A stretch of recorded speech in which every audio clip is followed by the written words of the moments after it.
Bashkia e Tiranës vijon aksionin për lirimin e hapësirave publike. Policia bashkiake është përqendruar në zonën pranë kompleksit Dinamo në njësinë bashkiake numër 5, ku përveç rrugëve kryesore, aksioni është shtrirë dhe në hapësirat mes pallateve.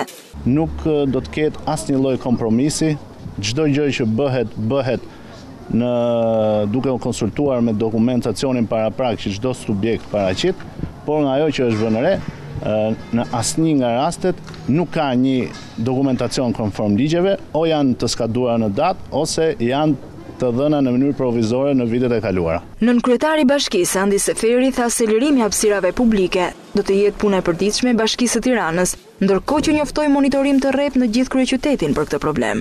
Në çdo njësi që hym, në çdo blok pallatesh, do të ketë patrulla të lëvizshme që do të verifikojnë çdo moment çfarë do lloj ndryshimi që do të bëhet në mënyrë të kundërligjshme, ku kundravajtësit do gjobiten.